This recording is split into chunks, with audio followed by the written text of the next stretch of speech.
Bombsite B was always an odd, long, sprawling, dull place in Source, but the new one has got to be one of my favourite bomb sites ever. This is where the bomb can be planted. Yep, once again it can be planted in a flower pot. Isn't this map just awesome? Sadly, you can't plant it on top of the statue, but how can you beat planting the bomb in a plant pot before planting yourself inside a choice of not one, but 2 toilets? There really is no point in hiding anywhere else in the bomb site. Well, actually there is. I've had a real dilemma choosing where to hide in this bomb site. I don't know if it's because it's so well balanced, or if it's because all the places offer such different pros and cons. You have the bit at the back, a dead end that's easy to defend, yet traps you with nowhere to escape to. That being said, you can easily guard the bomb from here, so these areas still serve a purpose. The bomb site itself is a solid area to defend from, with this side area serving as a useful attack point if you're rushing the bomb site while using the statue as cover. From this point you can see all 3 entrances, and likewise, they can see you. If you're up against similarly skilled opponents, then I'd say that this location will give you a fair fight with a fair amount of cover. The centre of the bomb site would be a no man's land if there wasn't a raised wall in the middle that restricts visibility slightly, though if you're going to stand in these areas, I'd recommend having a good team guarding the other side so that the enemies don't take you from the rear. There are points along this edge of the site that could take enemies by storm, but they're practically useless once you're detected. Kind of like this bit of dust too.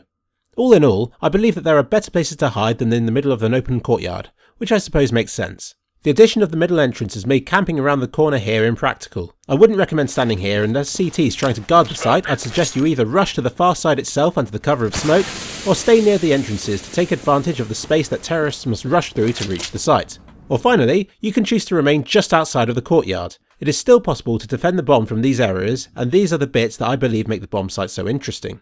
You can guard all of the entrances from 2 positions, this one and this one.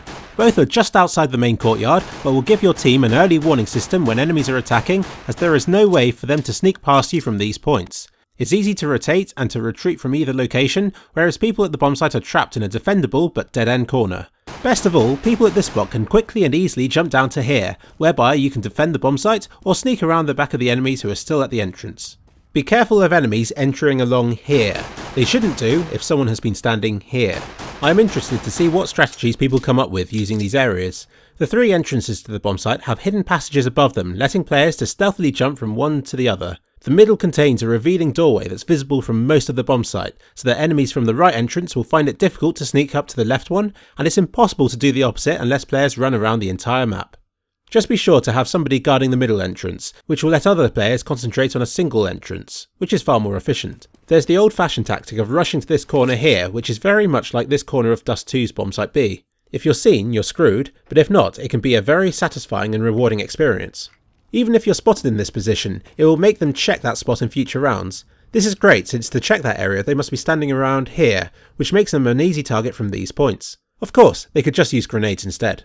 I've not had too many battles with people standing in this area, though it provides decent cover from most of the bomb site. Stealth is the key if you're in this spot, since once they know you're here, there are raised points across the bomb site where they will be able to shoot you.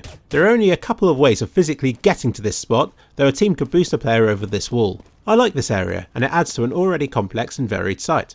And that concludes my analysis of Bombsite B. As with Bombsite A, there has to be a so bad it's good spot, which most definitely has to be the toilets in this case.